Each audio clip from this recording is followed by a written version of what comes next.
Ahora sí. Sí Ahora ya está claro que sí. Ay, las plantas maestras. Las plantas maestras hacen su entrada en... La taberna de Platón. ¡El podcast! Muy bien. Tema controvertido. Un tema controvertido, yo en mi libro las llamo los verdaderos psicofármacos, porque son el farmacón para la psique, ¿no? Medicinas para el alma.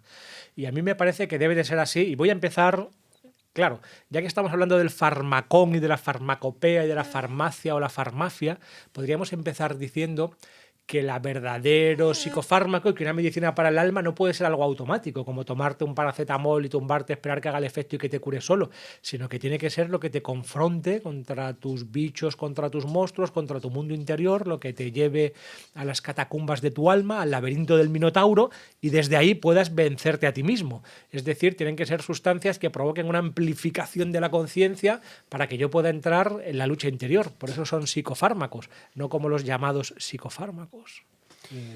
Últimamente hay bastantes vídeos de... Pues sí, el doctor José Luis Marín, cómo lo agradezco, porque yo llevo décadas diciendo lo mismo que él, casi palabra por palabra, pero como él lo dice con corbata y muy bien dicho, Claro. pues le hacen más caso, ¿no? Es que así, en plan hippie guarro. Es que así no puede ser. Así no te Esto van me a lo ha tomar en regalado mi serio. madre, ¿eh? Ojo, un respeto. Oye, está un respeto, bonito. sí. Es mucho, tiene un punto chamánico, tiene un punto de estos, los dibujos de los shibari.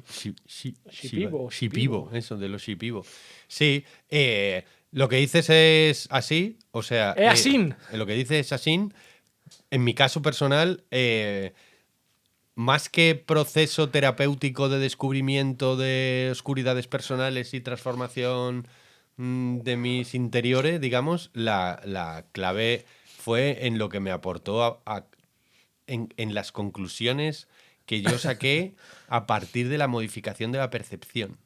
Sí, porque te enfrentas a tu oscuridad, pero también encuentras la luz, cosa que en los psicofármacos tradicionales es muy difícil encontrar. ¿Y qué concluiste tú, Mariano? Pues la conclusión principal, claro, que me cambió la vida, literalmente me cambió la vida, fue que si yo había tomado una sustancia que modificaba el mundo exterior y yo el mundo exterior lo veía de otra manera, otros colores, otra estructura del tiempo, otra estructura del espacio, otra percepción de los seres vivos, otra manera de mirar, quiere decir que la percepción de fuera la estaba haciendo yo, aunque estuviera alterada por la sustancia, con lo cual lo de fuera no era algo fijo y estable, ajeno a mí, sino que yo construía de alguna manera la percepción exterior, de lo cual se deducía que yo también podía identificar literalmente el yo con lo de fuera, o sea que lo de fuera no era fuera, que también era dentro. Yo nunca he tomado ninguna sustancia, pero si alguna vez las hubiera tomado, mi reflexión sería la siguiente. Si la primera vez que yo hubiera tomado ayahuasca, la reflexión fue: esto es lo más parecido que se puede estar al mundo de las ideas de Platón. O sea, yo fue como estamos en la taberna de Platón, fue como hacer una visita turística, en este caso, al mundo de las ideas, ¿no? Y poder contemplar las esencias puras, ¿no? Algo así. Claro, cuando hablamos de plantas maestras, la gente, vamos a decir cuáles son, ¿no? Aunque para nosotros sean muy obvias, pero en principio serían... Pues el romero, el tomillo, Pues son plantas, son todas sagradas. Todas las plantas son sagradas y todas tienen algo que enseñarnos desde la cosmovisión chamánica. Sí, nosotros tuvimos cursos muy interesantes de alquimia vegetal y tal, y oye, la ruda, el romero, La ruda. Yo tengo una ruda ahí fuera para proteger la casa. Eran cosas muy, muy chulas, ¿no? Pero vamos, básicamente son las plantas Psicoactiva. que tienen la capacidad de modificar la percepción, la sensación interna. Sí, no hace falta nombrarlas, las psicoactivas. O si las nombramos, no pasa nada. Sí, ¿no? ¿Sí? En principio Que me da miedo el algoritmo, macho. ¿Sí? Estoy acojonado, no puede ser. La ayahuasca, los psilocibes, los honguitos. Claro, el peyote. El peyote, el San Pedro. El San Pedro, el estramonio. Bueno, el estramonio, cuidado, porque es la hierba del diablo, no es nada recomendable esa planta para nada. O sea, no estamos haciendo ninguna motivación ni promoción ni recomendamos el consumo. Yo digo que las plantas maestras son como el deporte de alto riesgo. Eso es. O sea, tú te quieres tirar en parapente. a lo mejor es una experiencia maravillosa, pero te puedes hostiar Eso es. y a romperte la Y cabeza. solamente hay que hacerlo en contextos como controlados y vigilados y sabiendo lo que se hace. No hay nada peor que jugar con estas sustancias, no por los problemas, digamos, orgánicos o biológicos que puedan tener, porque en la mayoría de estas sustancias, por ejemplo, es casi imposible llegar a una sobredosis o tener un problema orgánico grave. De hecho, se han buscado una y otra vez desde Nixon y el prohibicionismo cuáles son los problemas orgánicos que pueden dar, esto de que mata neuronas y tal, y no se encuentra nada o casi nada. Pero son psicológicamente tan potentes que pueden llegar a desestructurarte psíquicamente y Sí, sí. generar brotes O sea, digamos que no son psicóticos. peligrosas para el cuerpo en general. Exacto, exacto. O sea, no son Son psicofármacos. hepatotóxicas, ni crean Ni adicción. crean adicción, al contrario, valen para tratar otras adicciones, ¿no? Esto a mí lo dice mucha gente, es que tomar una sustancia que te vuelves adicto. Digo, si es lo contrario, busca clínicas de desintoxicación de la ayahuasca o de los psilocibes. No existen, porque nadie se vuelve adicto. Son experiencias tan potentes que más bien no quieres volver No a te ellas. apetece, No te apetece nada. No, no. De hecho, en mi caso personal, casi el 70% han sido experiencias muy desagradables. O sea, Claro. bastante infernales y muy complicadas, ¿no? Yo me acuerdo de un chamán al que le pregunté la primera vez que tomé. Señor chamán, tengo Le una dije, pregunta. Señor chamán, tengo una pregunta para usted. ¿Las visiones tan siniestras que he tenido son que la planta tiene ese espíritu? Y me dice, no, mi hijo, ese es tu interior. Eso eres tú, mijo. Y dije, hostia. Y a medida que iba trabajando en eso, me di cuenta de que las visiones iban siendo cada vez menos angustiosas, cada vez menos oscuras, cada vez menos caóticas, cada vez menos confusas, y se iban aclarando. Y al final, por ejemplo, en lo que son las alucinaciones visuales que tienes con los ojos cerrados, cuando consumes este tipo de sustancias, al principio eran terriblemente amorfas y caóticas y acabaron siendo patrones geométricos muy parecidos a los dibujos de los shipibos. Qué bonito. ¿Sabes? Entonces entendí que, claro, que eso que dibujaban en realidad es una psique ordenada. Eso es la armonía de conjunto, porque ¿qué es lo más importante y cómo entendemos toda la realidad y qué es lo que está en el centro mismo del cosmos? La relación dialéctica y armónica entre el todo y las partes. Entonces, esa geometría del alma que aparece cuando se toman este tipo de sustancias y tú tienes una psique ordenada, está hablando de la geometría del universo, porque hay una relación claramente armónica entre el dentro y el fuera, el macrocosmos y el microcosmos, y ahí nos damos cuenta que esa frontera no está tan clara, como tú dices, que soy yo como sujeto y que es el mundo objetivo, que soy yo como individuo frente a una realidad aparentemente externa, y ahí el tiempo y la eternidad, lo de dentro y lo de fuera, se mezclan en una armonía, en una geometría del alma o del corazón. Sí, sí, es así. Y los viajes de los que más se aprende son los malos viajes, ¿eh? Como tú decías, Sin ¿no? El duda. 70% son malos viajes, Claro. porque ahí es donde se aprende. Sí, Como porque decías, Cogotado, las hostias buenas son las psicoactivas, ¿no? Las buenas hostias son las psicoactivas. Es que los buenos viajes tienen el riesgo de hacer un trastorno narcisista o de idolatría, Eso. ¿sabes? De que tú te creas que tú eres especial porque tú has visto la luz, o que hagas una idolatría a la planta y te creas que la planta es lo sagrado, que el maestro es lo sagrado, que el ritual es lo sagrado, que el chamán con el que has tomado es lo sagrado. No, lo sagrado siempre está disponible. Esto simplemente te abre las puertas de la percepción para que tú puedas acceder temporalmente a ello o te lleve al infierno del demonio, ¿no? ¿Y a cuánta gente conoces que cuando ha hecho una primera toma o dos de sustancias, o que ha estado un fin de semana o 15 días en Perú o en Taquihuasi, vuelven y la planta les ha dicho que ellos son grandes chamanes, que tienen que empezar a dar la sustancia, y al final ahí sí que vienen las hostias psicoactivas, ¿no? Total. Yo digo que cuando en mi experiencia amazónica, que tomábamos muchas veces durante muchos días... Ah, pero tú has tomado. Hombre, ¿Tú has tomado estas cosas? soy un experimentador nato. No, yo no. Yo todo es imaginario. En mi caso todo es imaginario. Yo la frase que más decía arrastrado por el suelo como un guiñapo era que ya no quiero ser chamán, yo ya no quiero. Ya, pero esto veo que es una cosa, con perdón de Dios por lo que te digo, que es un patrón que se repite en tu vida, ¿no? Que no quiero ser zen, yo no quiero ser chamán, yo no quiero ser un chaval de barrio de toda la vida. Un chaval de mi barrio. Este no es mi mundo, tío. Este no es mi Esto mundo. es complicadísimo, esto es dificilísimo. Me parecía un trabajo imposible, tío, el que estaba haciendo el chamán de controlar ahí 40 esquizofrénicos en... Hombre, no es que ser chamán de verdad es la leche. Otra cosa es ser pseudo chamán o medio chamán o creerte. Aquí hay una frase que digo a veces que ha sido muy polémica, no sé si decirla, porque he habido gente que en comentarios en mi otro canal cuando lo he dicho, pero no es lo mismo ser indio que hacer el indio, ¿no? Sí, pues sí, sí. Mucho cuidado. Es que claro, si no estamos es como ser yogi de la Semana Oriental del Corte Inglés. Eso. ¿Sabes? Que me pongo incienso y una ropita así ancha y hago yoga y ya me creo que soy un yogi milenario, ¿no? Yo creo que tenemos que decir algunos patrones que les sirvan a la gente en el caso de que quieran probarlo o lo hayan probado, que es hay que asegurarse que vas a tomar con gente que sepa, Eso en un es. entorno, pero que sepa no es que haya tomado, Eso es. No es con gente que ya haya tomado, sino con gente que haya tenido suficiente experiencia y esté formada para poder guiar a otros. Yo decía siempre, o tradición o ciencia, o las dos. Es decir, o tú tomas con un chamán shuar de la tribu de los no sé cuántos, que un abuelo de la medicina que lleva 30 años dando planta y entonces sabe lo que hace desde el ritual de esa tradición, o estás tomando con un psicólogo experimentado en enteógenos en Occidente que ha escrito 4 libros sobre las plantas y su beneficio. Entonces sí, ahí tienes gente cualificada por lo occidental. O las dos cosas, como Manu. Exacto, las dos cosas como Manu. Y entonces te puedes delegar la confianza en alguien que te va a dar una sustancia adecuada, la dosis adecuada, con la mixtura adecuada también. en quien tú puedas confiar. Digamos que el guía es trascendental.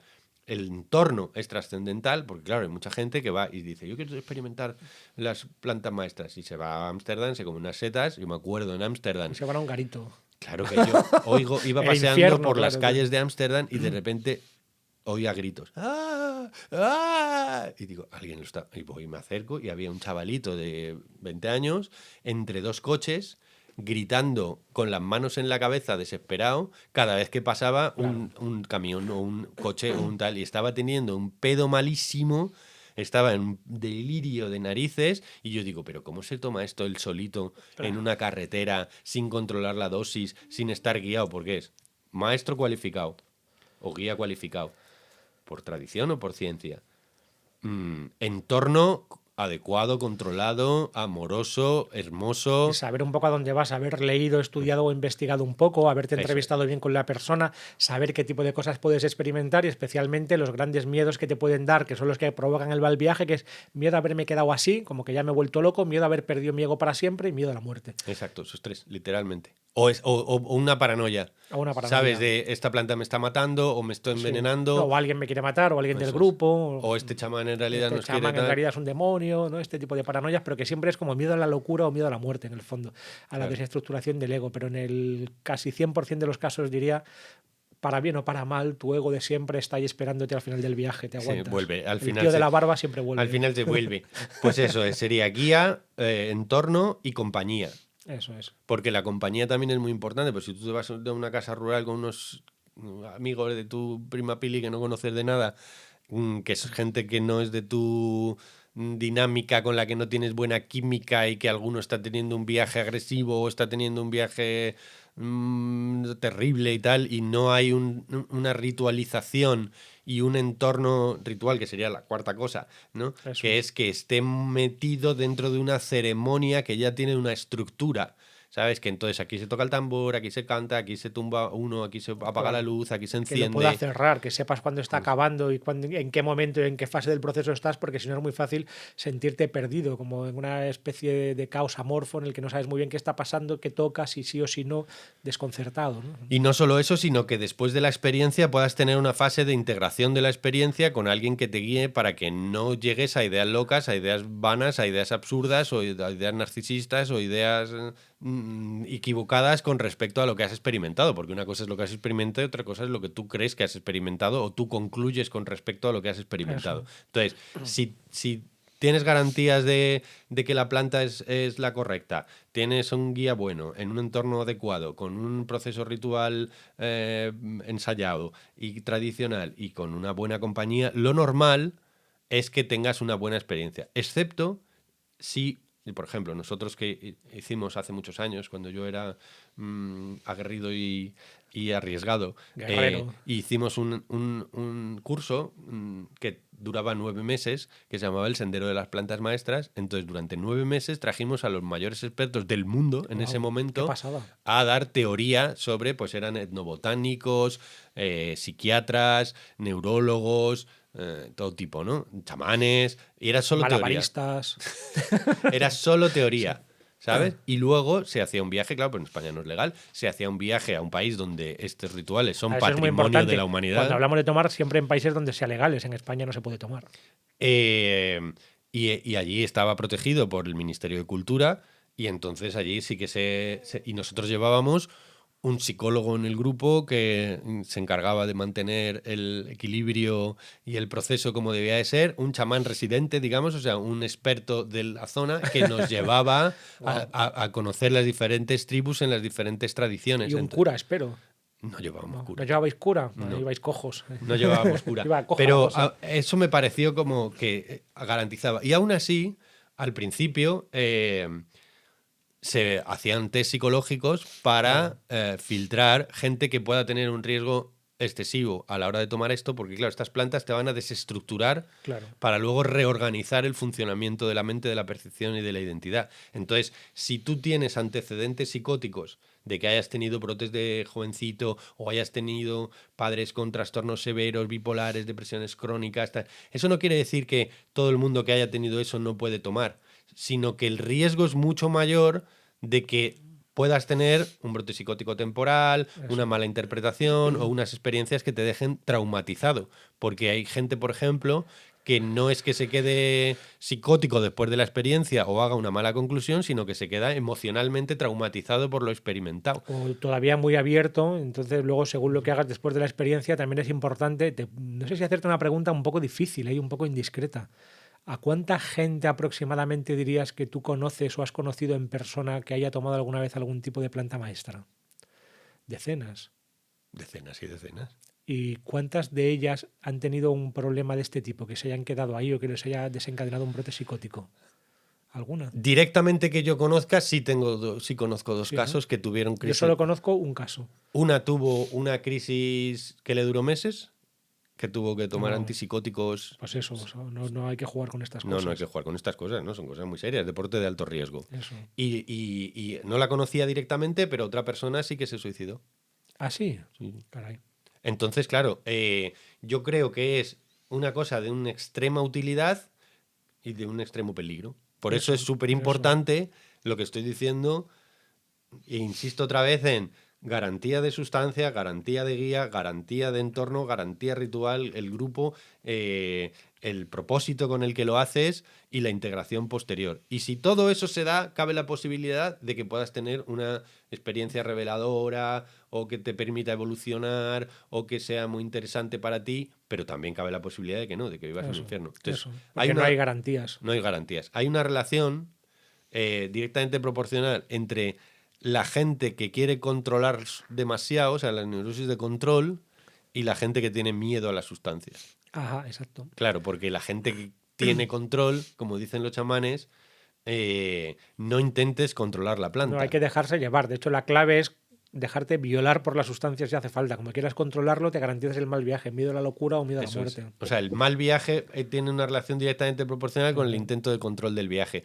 Pero para poder delegar en la planta, para poder confiar en lo que estás experimentando, para poder confiar en el grupo, en tu guía, en la sustancia que has tomado, en el proceso de tu propio cuerpo, en el proceso que está teniendo tu propia mente, tienes que tener un ámbito de confianza que si tú has tenido experiencias infantiles o en entornos no confiables o traidores o que te hayan machacado de pequeño, pues cabe la posibilidad de que tengas un viaje al infierno o que estamos un poco negativos, ¿no?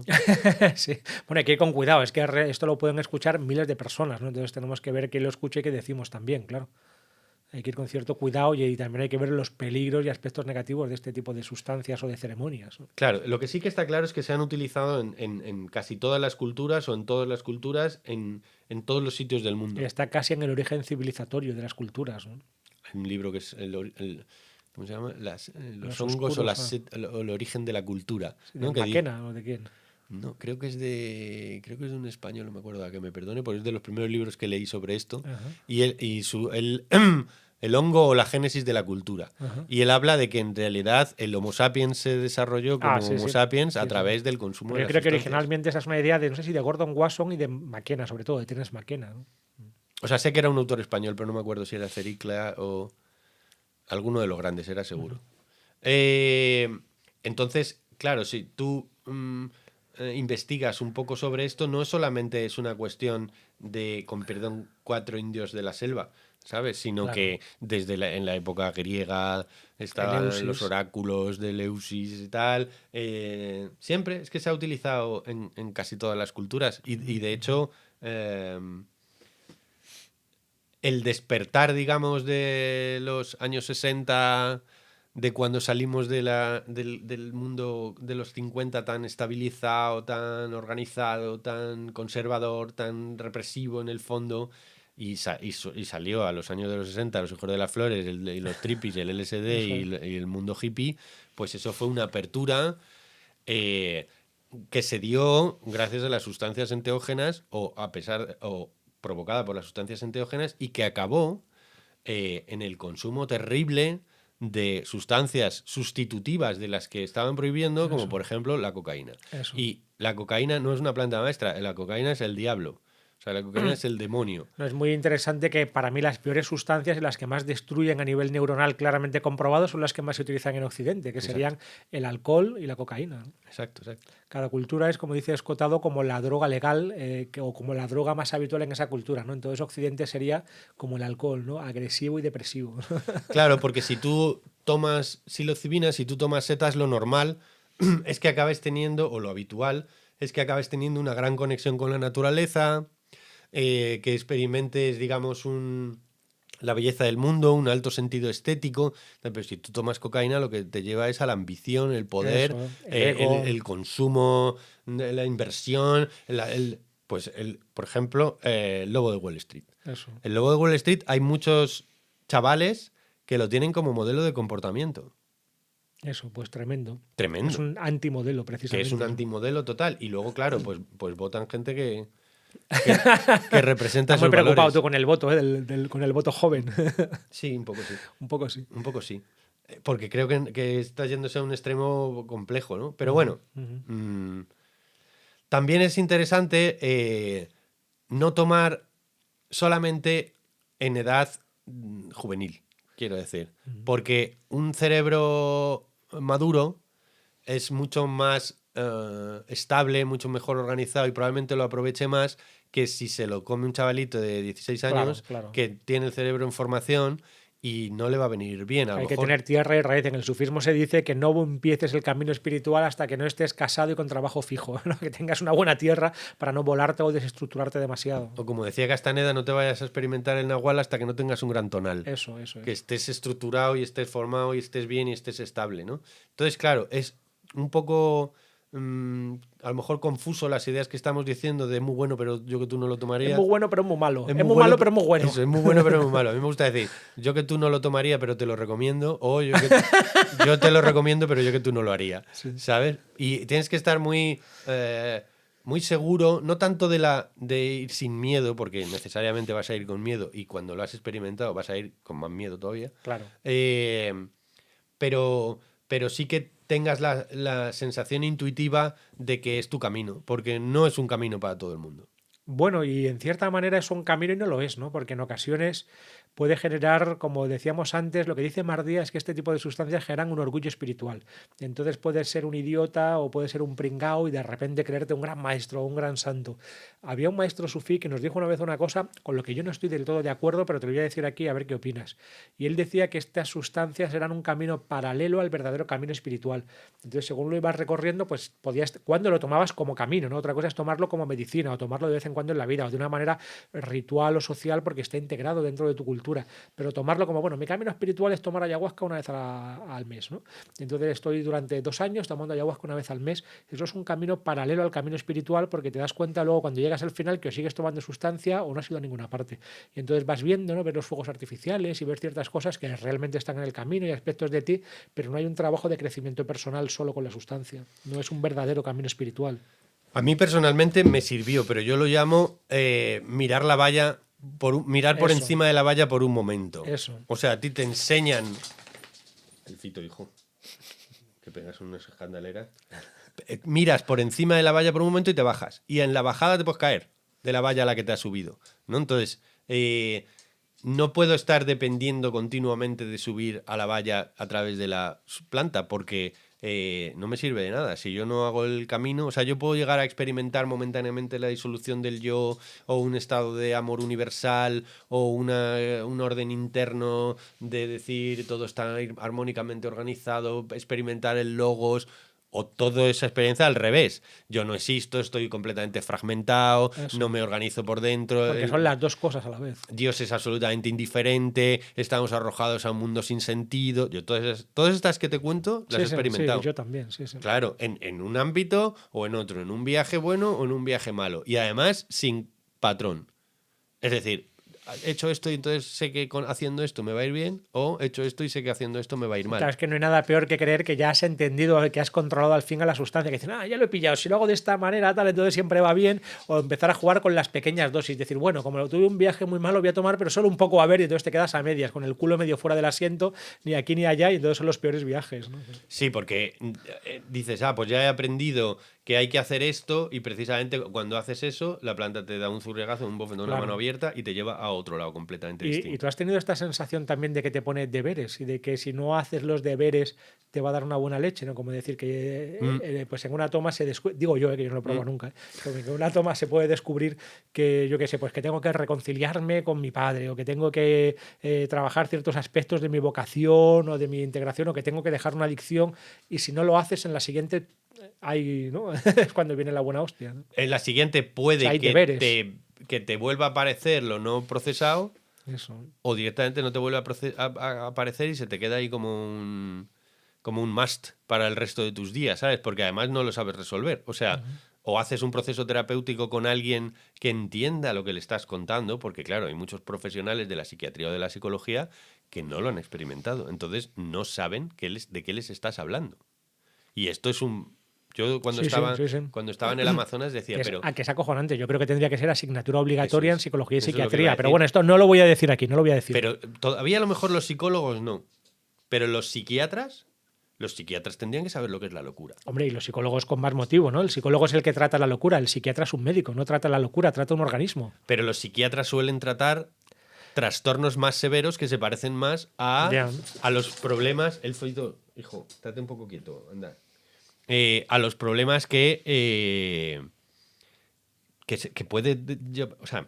Ya, por eso esta sustancia la llamaban psicotomiméticos. Al principio en psiquiatría llamaban a las sustancias psicoactivas o enteógenas psicotomiméticas, porque mimetizan un estado psicótico. Y algunos psiquiatras pensaban esto de verdad. Para entender a tus pacientes tienes que tomar un psicotomimético para que sepas cómo es la psicosis, ¿no?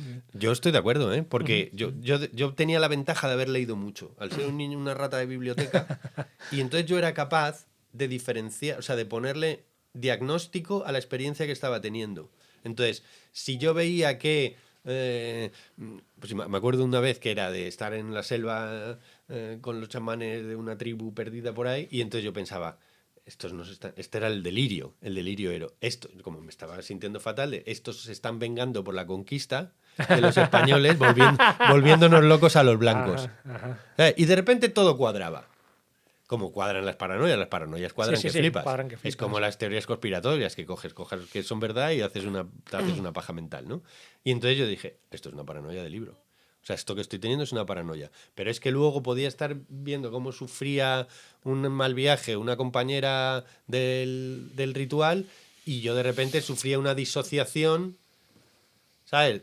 Mi conciencia se salía del cuerpo y se iba fuera del entorno donde estaba, y entonces digo, bueno, esto es un trastorno disociativo, una dismorfia, o estaba en una fase eufórica y inmediatamente después, al haberse bajado esto, entraba en una fase depresiva, y digo, bueno, ahora estoy teniendo una crisis maníaco-depresiva. Y así, no siento nada, no me sube, esto no tiene nada, estoy teniendo una disfonía, ¿se llama? No, atonía.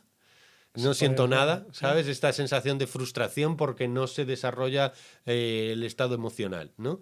O, al contrario, tengo un trastorno límite. O sea, las emociones me llevan a situaciones extremas. Sí, miedo al abandono. Miedo a la locura, miedo a la muerte, y entonces yo tenía la fortuna de estar suficientemente leído como para poder darme cuenta de que estaba entrando en un proceso neurótico o incluso presicótico provocado por la sustancia, con lo cual tenía recursos como para entenderlo, saber que era temporal y seguir los patrones de enseñanza de los guías, que era agarrarte a la respiración, Eso es. darte El cuenta. eje del cuerpo, si estás, por ejemplo, Bueno, con la espalda recta y sentado y eres capaz de mantener esa posición, ese eje es esencial, ¿no? El eje cielo-tierra, como en la posición zen, la respiración, la observación, dejarte llevar, soltar, dejarte guiar por la sustancia, no querer controlar. ¿Qué más? que se parece mucho a las cosas que tienes que hacer actuando en el teatro. ¿Sabes? Anda. Déjate llevar por la función, no juzgues al personaje, experimenta lo que estés sintiendo, no te mires de una manera juiciosa, no tengas miedo de que esto acabe de otra cosa, lo que tenga que ser será, confía en la... Y entonces todas esas cosas te podía llevar a una reorganización del caos, porque lo que te enseña la planta es que te descoloca y luego te Eso recoloca. Y es. en esa nueva colocación las cosas se colocan de una manera más verdadera, más bondadosa, más justa, más bella que estaban antes, con lo cual has evolucionado. Pero cabe la posibilidad de que en otro cerebro, en otro entorno, con otra sustancia, en una situación personal más problemática, con un sistema de nervioso que tienda más a problemático, pues tengas un marrón del 15. Voy a hacer un aporte teórico y luego te voy a hacer una pregunta difícil, una pregunta personal y difícil. Yo dedico en mi libro 3 capítulos, en mi libro Las enfermedades mentales no existen, son los padres, disponible en Amazon, dedico 3 capítulos a hablar de sustancias y a mí se me ocurrió llamarles de otra manera que no he encontrado por ahí, ¿no? Porque los nombres habituales no me parecen del todo adecuados, ¿no? Enteógenos, pero en teos ahí está la palabra Dios, ¿no? Entonces ya te está metiendo en un tipo de metáforas y en un tipo de imaginarios y de aproximaciones concretas que tienen que ser teístas, psicoactivos, ¿no? Pero es que todo es psicoactivo, ¿no? La psique siempre está activa, tampoco la veo como muy adecuada. Psicotomiméticos, un horror directamente. Tal vez los más interesantes sean sí la carne del dios, plantas maestras, ¿no? Los términos tradicionales. Pero a mí se me ocurrió uno más filosófico, que sería parecido a enteógeno, pero ontogénicas, que viene de toón, el ser, porque lo que están revelando no sería tanto esa divinidad interior, que también lo puedo aceptar, ¿eh? El término enteógeno, sino están revelando el propio ser, son Es muy como interesante. microscopios electrónicos, ¿no? Para llegar a la esencia misma, a la esencia que es toón, ¿no? El ser, ontogénicas. Entonces yo las bauticé así. Y yo te voy a hacer 2 preguntas. ¿Cuál ha sido para ti en concreto, y mójate en esta pregunta, la mejor y la peor experiencia que has tenido en concreto? Que puedas darnos como un poco de contexto. Yo creo que, Venga. yo creo que la mejor es esta que te contaba al principio, de, Ujú. de darme cuenta de que lo de fuera no era fuera, en el sentido de decir, si la percepción de las montañas que yo estoy teniendo ha cambiado porque he consumido esta planta, quiere decir que lo de fuera es una construcción psíquica. Que parece una obviedad, pero es como decir, es que ahora están las montañas bailando, imagínate. Luego las montañas no están bailando. Yo estoy percibiendo que las montañas están bailando. Pero cuando yo estoy sin sustancia, ¿eso es verdad entonces? ¿O es solamente una configuración que es estable? Es decir, Claro, ¿qué es lo claro. de fuera en el Eso, fondo? ¿Sabes? ¿Lo de eso. fuera es algo o es una proyección del yo o es una construcción del yo? Y a partir de ahí, bueno, claro, imagínate el desarrollo, el interés y tal de la búsqueda de qué es la Claro, realidad, cuál es la relación entre la claro. realidad y el yo, pero eso tiene que caer en una mente que tienda a la filosofía para podérselo plantear. Si no, digo, "Buah, chaval, he visto la montaña bailando, qué flip, qué movidón, buah, buah, buah", y ya está, y no pasa Eso nada. O es. sea, te lo pasas bien y ya está, o te cagas de miedo y no vuelves a ir a la montaña porque has visto que son seres malísimos que bailan por la noche. Eso es lo que decía Terence McKenna. La realidad consensuada es una alucinación colectiva provocada por una carencia de LSD en el cerebro, ¿no? Y la peor es una experiencia de como de acceso a la divinidad, digamos, por decirlo así, ¿no? Como de conexión con la fuente, en el que me daba la sensación de que la fuente era absolutamente indiferente. Mm, O sea, de que era no emotiva. ¿Sabes? Era Lo impersonal, el increíble. Brahman Nirguna Sí, un impersonal, ¿no? poco la mirada del lagarto. Eso. ¿Sabes lo que te digo?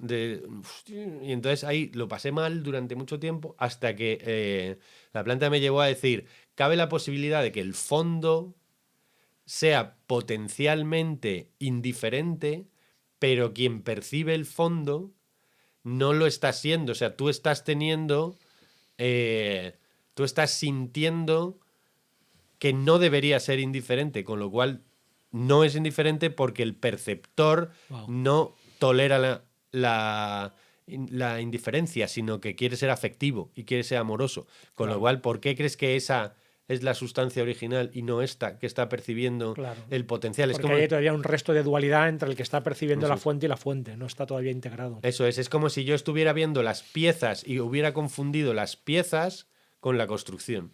Y entonces hubiera dicho, es que las piezas no tienen ningún sentido. Dices, claro, porque todavía es como si ves un montón de ladrillos, cemento y arena y dices, esto no tiene ningún sentido. Dices, claro, pues ahora tienes que hacer tú la Catedral de Burgos. Entonces, con cemento, arena y piedras, construyes los rosetones, las estatuas y tal, y de repente le das sentido. No es que no tengan sentido los materiales, es que los materiales o las piezas con las que está hecho la realidad, en el fondo, tienen que ser construidas por un ser. Y estás equivocando las piezas con el onto, Eso. con el ser. O Purusha y Prakriti en el hinduismo, ¿no? El principio de conciencia activa frente al principio material pasivo, digamos. Pero durante mucho tiempo sí que ahí me rayé en ese viaje porque era como... Era absolutamente indiferente, además me daba la sensación de estar arrojado a un sitio sin sentido, por tanto, ¿sabes? Y de que además no había libre albedrío. Eso. De que estaba todo preorganizado por una cuestión azarosa y no amorosa. Claro, ¿sabes? una paranoia psicótica clásica es la de que vivimos en una realidad como cuasi mecánica, como Eso un es. Matrix artificial e informático en el que no solamente no hay corazón, sino que todo es absurdo y encima todo está mecánicamente programado, ¿no? Y afortunadamente, pues eso, dije, esto es otro trastorno.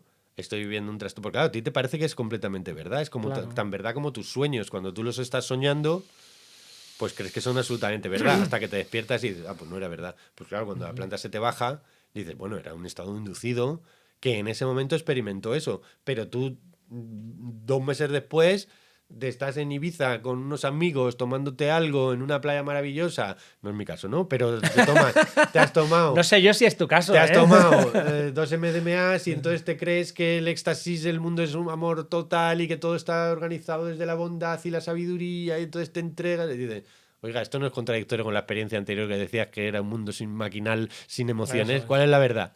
Entonces haces, no, es que no es la verdad, son conclusiones, ¿sabes? No es que nunca Parciales. mires la verdad, es dependiendo de lo que te enseñe tú, o sea, de lo que te muestre, tú tienes que hacer el aprendizaje deductivo de lo que te muestra. Eso, hay que integrar la experiencia, no tomarla como absoluta, sino como una parte que tiene que integrarse en un todo que nunca se alcanza completamente. Y ahora, como has hablado de sueños, es muy interesante que tanto con este tipo de sustancias como en los sueños ocurren fenómenos que son previos a la emergencia del sujeto. Y esto es acojonante. O sea, yo en un sueño puedo ser, pues eso, una monja, como tuve un sueño, yo una vez tuve un sueño en que yo era como una monja del siglo XIV y estaba como enfrentada con la abadesa de esa monja. Y yo era las primeras veces que llegaba, me ponían unas lentejas para... Yo soñé esto, ¿eh? Era una mesa de madera y nos ponían a todos, era en el refectorio de las monjitas, nos iban poniendo las lentejas y tenían como unos bichitos que eran como coquitos o bichitos y eso formaba parte, era como normal en mi sueño. El ¿no? gorgojo de la lenteja. Exacto, era como que tenían bichitos las lentejas y se comían así con los bichitos y no pasaba nada. Y yo sabía que yo no le caía muy bien a la abadesa, yo estaba con mucha vergüenza, comiendo así sin que nadie me viera, pero con la cofia de monja y con todo, vestida de monja. Entonces, y para mí en ese sueño era totalmente natural ser así, es decir, los sueños ocurren en un lugar que son previas a la emergencia del tío de la barba, de yo como sujeto aparentemente objetivo de mi ego. Y con las sustancias a veces pasa lo mismo, hay una desestructuración del ego habitual en que nos damos cuenta que somos otra cosa, ¿no? Y por eso son tan peligrosas y tan interesantes. Y también está tocando un punto que es previo a la emergencia del yo, del tú y del él, o del ello. Es decir, ¿no? Muchas veces cuando vemos diferentes tradiciones espirituales parece que hay incompatibilidades porque miramos las tradiciones teístas abrámicas, por ejemplo. Es decir, no, es que hay la realidad última es Dios, y Dios es un gran tú con el que yo puedo relacionarme como de una manera casi amistosa como con otra persona. Sin embargo, vemos las tradiciones orientales como el Brahman o como el budismo y la realidad última es nada, o la vacuidad, o el vacío, o un todo impersonal, el Brahman Nirguna. ¿Cómo es posible esto, no? O soy yo como una especie de experiencia del yo en el vacío. ¿Cómo es esto posible? Porque estamos hablando de un ámbito que es previo a la emergencia del tú, del yo y del ello. Entonces no hay esa contradicción, solamente es cuando yo lo quiero meter en la pequeña cajita de mi ego, pero es algo que es previo. Yo puedo acceder a la realidad como un ello, por ejemplo, a través de las ciencias, como un gran él, como algo, un otro, ajeno y externo a mí, que no tiene personalidad. Puedo acceder a la realidad como un gran tú, como si fuera un dios y como un gran yo. Y las tres cosas son verdaderas, ¿no? Hay una frase de Meloni, ya me callo. No es súper interesante. Hay una frase de Meloni que me encanta respecto a esta idea de la ola es el mar, ¿no? Este famoso libro de Billy Gies Jagger, el maestro Zen, titulado, ¿no?, en un Koan Zen clásico, La ola es el mar.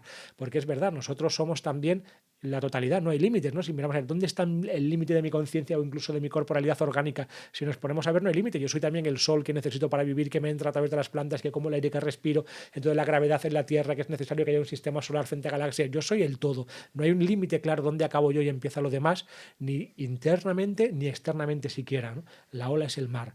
Pero dice Meloni, pero también podemos verlo como la ola es el mar, pero no todo el mar. Entonces la ola puede abismarse en la enormidad del mar y decir, oh mar, qué grande y profundo y sabio eres, ¿no? Me gusta mucho eso que dices porque es verdad que, no lo había pensado así, pero es verdad que tú puedes percibir la realidad desde el yo, desde el tú o desde el él. Eso, Con cual se llama yo, tú, él. yo tú él. No, me parece... Y además tiene los tres encajes que a lo mejor son las tres personas de la Trinidad. Claro, es el yo, el tú y el él. Eso porque es, es Padre, Hijo y o Espíritu. la Trimurti, ¿no? El Shiva, el Brahma, ¿cómo se llama? ¿No? Shiva, Brahma y Vishnu, ¿no? El constructor, el mantenedor y el destructor. Y por eso cuando tomas te El puede... Dharmakaya, el Nirvanakaya y el otro Kaya. Eso no me lo sé. Sí, hombre, esto es del budismo. El Dharmakaya, el cuerpo de Dharma, el Budakaya, ¿no? El cuerpo del Buda y el Nirvanakaya, el cuerpo del Nirvana, ¿no? El vehículo. Que No hay me que lo lo pone sé. en relación también con el Padre, el Hijo y el Espíritu Santo. Amén. O sea, me parece súper interesante porque puede que la experiencia la estés teniendo desde el yo, desde el tú o desde el él y por tanto la realidad siempre se puede ver desde esos tres puntos. Y de hecho la relación que tú tienes contigo mismo es desde el yo, desde el tú y desde el él. Porque tú piensas de Claro. ti desde el yo, piensas de ti de ese, de este que soy yo, El de y la piensas barba. tú de chico Mariano, levántate. ¿Sabes? Y entonces esa relación de las tres personas del verbo en la toma de plantas puede que haya una que sea dominante y te creas que esa es la experiencia real y anulas las otras dos. Claro. O montas una religión basada en la experiencia del solipsismo del yo. Todo Claro, es yo. todo O es yo. basada en la experiencia de todo es él. Todo es él o todo es tú. Y estás perdido. O todo es lo otro y yo no existo. O lo otro no existe y solo es... Y desde Guapísimo, cierto ¿eh? punto de vista, ya metiendo aquí la filosofía del lenguaje del siglo XX, el yo, el tú y el él están en el lenguaje. Quita el lenguaje un momento de tu experiencia y mira a ver dónde están tú, yo y Ya, él. ya. Dios mío, ¿qué pasa aquí? ¿No? Es algo tremendo, ¿no? Claro, se queda el ser sin persona. Ay, creo que era en un libro de Groff que él describió una cosa muy graciosa, que era en una vivencia ontogénica que había tenido una persona y que luego se la cuenta, decía que había visto cómo era la génesis del universo y la forma en que lo había visto esta persona era que solamente había dos seres, que eran tú y yo. Y entonces tú y yo estaban hablando en el, ¿no? en el medio del cosmos absoluto y vacío, estaban siempre tú y yo nada más. Entonces tú y yo se aburrían un montón, porque no estaban más que tú y yo hablando todo el rato y tú le dices a yo o yo a tú. ¿Y por qué no hacemos un mundo en el que seamos como seres limitados y materiales y nos jugamos a perder? Es que eso es imposible, tú y yo somos eternos, ¿cómo no lo vamos a creer? Bueno, pues habrá que hacer un mundo muy bien hecho en que olvidemos que somos tú y yo para jugar a reencontrarnos. Y entonces decía, en mi experiencia somos siempre tú y yo, esas dos que estamos hablando, que a veces me caigo bien, a veces me caigo mal, ahora me enamoro, ahora te odio, pero somos siempre tú y yo jugando todos los juegos, ¿no? El juego de Lila. El juego de Lila, exacto. ¿Tú cuál de los libros que has leído? Vamos a recomendar un par de libros para que la gente le interese, venga. ¿no? Sobre este tema, si quiere formarse un poco. ¿Cuál sería el tuyo recomendado? Bueno, pues dentro de esto... O dos, venga, dos. Yo dos, recomendaría porque dos. El primero, Somos dos bubillas. Las enfermedades mentales no existen, son los padres, Buenísimo, que tiene en 3 Amazon capítulos disponible, dedicados a esto disponible en de Rafa Amazon. Millán. Y luego otro que trata este mismo tema, pero desde otro punto de vista, que sería Cómo ser sufí y morir en el intento. También disponible en Amazon. Ahí está. Ahí está. Aquí está. Este es. Pues yo que no tengo libros así, te voy a recomendar dos. Uno que me pareció una obra maestra, que es Psicoterapia con LSD. Ah, claro. A mí me parece el mejor de Groff también, de El los que he mejor, leído. el mejor. El más completo y el más científico. De Stanislav Grof, Psicoterapia con LSD, lo explica Stanislav todo. Grof. Y sobre todo, yo ese libro no me enseñó tanto de sustancias, porque claro, eso es como él trabajaba con el LSD y tal, sino de cómo funciona la mente. ¿Qué es la mente? ¿Cómo funciona la mente? ¿Cuáles son los problemas que tiene la mente? ¿Dónde puede acertar? Me parece un libro, un tratado espectacular. Y luego hay un libro muy pequeñito que ha escrito, creo, José Luis Delgado, creo, que es que me perdonen si no me acuerdo, creo que se llama así, José Luis Delgado, se llama Guía del consumo de plantas, de guía del consumo de enteógenos o guía del consumo. No lo conozco ni así, siquiera. O sea, así. Es como si fuera un folletito de lo que tienes que hacer si lo vas a hacer. ¿Qué cosas tienes que saber? ¿Qué cosas tienes que saber y qué cosas no tienes que saber? ¿Qué cosas puedes hacer? Es un tratado práctico, es como si fuera un manual de instrucciones, ¿sabes? Para aquellos que vayan a hacer consumo de plantas.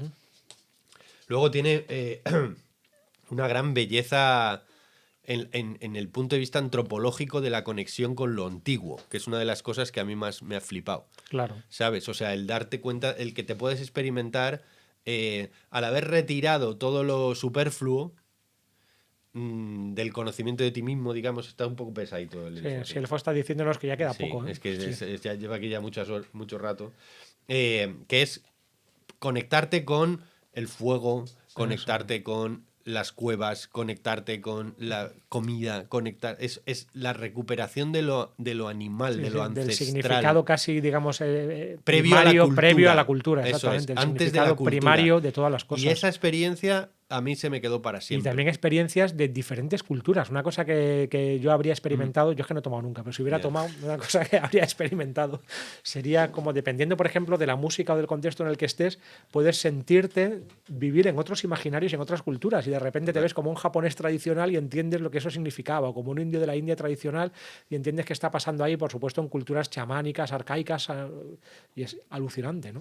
Hay otra cosa que yo le preguntaba a un chamán de qué le parecía que fuéramos los blancos a tomar planta y tal. Y decía, pues hay una cosa que a mí me deja bastante asombrado. Dice, y es que ustedes vienen aquí a experimentar el espíritu. Dice, el espíritu no se lo va a dar la planta. Wow. Las plantas sirven para curarse, para curar el alma, para curar el cuerpo, para medicina. curar las relaciones. Son medicinas, pero ustedes vienen aquí con un problema espiritual. Dice, porque vienen vacíos de Dios, vienen vacíos de espíritu. ¿No? Se les ha perdido el alma por el camino de su construcción. Dice, y vienen aquí buscando algo que a ver si lo pueden encontrar en lo ancestral, en lo antiguo, en lo tribal. Y primero se cargaron las tribus y ahora vienen a recuperarlo, ¿no? Esto es como el reggaetón, que es como una venganza de la conquista. ahí sí que se han vengado bien. Ostras. Sí, pues Psicoterapia con LSD, ese libro de guía del consumo de enteógenos, y luego este del hongo y la génesis de la cultura a mí me flipó, porque todos los antropológicos son también muy interesantes. Sí.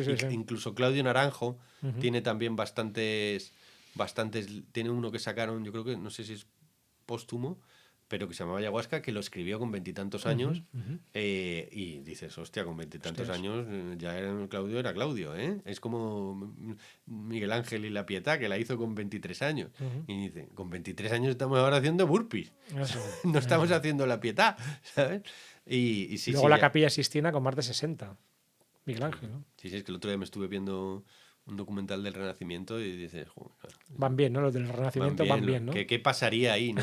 Ahora estamos viviendo una época también que es como muy... Sí, está pasando algo nuevo. Sí, es muy interesantísimo. No sabemos qué va a pasar, es como que estamos de plantas. Eso. O sea, estamos un poco... De trippy. Y estamos viendo a ver por dónde encaja la realidad, ¿no? Porque es como raro. Wow, qué interesante. De esto podríamos hablar, ¿no? De por dónde va la realidad, como la ola que viene o el mundo que viene. Sería un tema interesante para otro podcast. Venga, lo dejamos ahí para el próximo día. No hemos hablado de la polémica que teníamos preparada para este vídeo, así Importante. que lo vamos a dejar para otra o lo comentamos. Y dejadnos en comentarios los que hayáis llegado hasta aquí, ¿qué os parece esto? ¿Por qué las nuevas generaciones utilizan el término literal para decir literalmente lo contrario a literal, es decir, metafórico? Pon un ejemplo. Literal. Por ejemplo, yo te digo, pues yo qué sé, estaba escuchando música y era como volar. Literal, tío, literal. Pero no es literal, es metafórico. Literal sería si estoy escuchando música, pues estoy oyendo sonidos, por ejemplo, eso es literal, ¿no? Yo creo que quieren decir, de verdad te lo digo. De verdad te lo digo. Que esto es de verdad, ¿sabes? Lo que te digo es que lo sentías. Bro, de verdad, literal, bro. Esta metáfora que te digo es verdadera, no me la estoy inventando. O sea, pero es lo contrario, entonces. Bueno, es verdadero como metáfora. Es una metáfora literal, pero es que eso es una contradicción de términos. Es un oxímoron. Es un oxímoron. Entonces, ¿estáis a favor o en contra de lo usar literal como metafórico? Yo creo que lo uso, de vez en cuando. Literal. Seguro que sí, tío, bro. Y ahora, bro es el nuevo tío. El bro es el nuevo Tron o el nuevo tío. Y como ahora tengo yo también hijos ya preadolescentes o adolescentes. Sí. Dicen, bro, hermano, estoy en mi prime. Sí. Cosas, yo aprendo con ellos. Y me renta y eso. Me renta, sí. Me representa, me renta. Yo creo que vamos a tener muchas visitas porque el logaritmo está viendo, el algoritmo está viendo que decimos bro, me renta y hermano. Hermano, me renta, bro. Se lo va a ofrecer a los 20 años. Literal. ¿Has visto el target del podcast de edades? No. Chaval, pues más chirlos de 50 para arriba, ¿no? No te creas. No. Yo creo que será en general más mujeres. Yo creo que en nuestro podcast lo ven sobre todo hombres de más de 50. ¿Ah, ahora sí? lo miramos, yo creo. ¿Hombres de más de 50? Hombres de entre 40 y 60. Solo Porque por es que pura identificación por con los, pura identificación. con los bocazas. Exacto, con el de la barba y el otro. Con el calvo y el barboso. Eso es. Bueno, pues nada. No vamos a tomar. No, sácate la ayahuasca. Venga. Niño, vamos a darle un tinto. ¿Y eso qué es? ¿Ayahuasca? No, yo hace 10 años que no tomo. Ah, sí. Wow. Pues ya va siendo hora, ¿no? Bueno, nunca se sabe. La verdad es que no me apetece mucho. O sea, es como que Ya. el trabajo ya se hizo, ¿sabes? Ya se hizo su tiempo, ya Es descubrí. como Twitter, mirar debajo de las faldas del universo un momentito y con eso a veces vale, ¿no? Saber que eso está Descubrí ahí. lo que tenía que descubrir. Las siguientes veces era como más de lo mismo, ¿sabes? Y entonces dije, yo creo que esto está. Pues ya estaría, ¿no? Yo Con pensé, esto ya ¿no? estaría, Con esto ¿no? ya estaría. Quizá en algún momento dado podría darme un cortocircuito otra vez, a ver qué pasa, pero no tengo ahora no tengo especial interés ni me apetece, ¿sabes? Creo que hizo su trabajo en su tiempo, al igual que he tenido otras fases de practicar otras cosas, ¿no?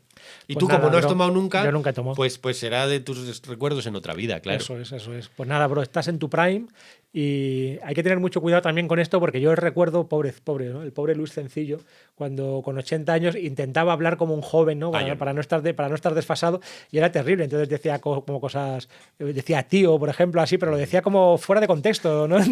Sin darse cuenta. No hay que ser de la edad que eres. Eso es. Pues nada. Pues nada, querido. Tron. A la próxima. Ala. Venga. Ala. Adiós. Dabuten. Chamuy, Dabuten. vamos Chachi Pirulí. despedido como debe Juan ser. Pelotilla. Venga. Ala. Madre mía, Juan Pelotilla te has ido a los años 40. Eso ya.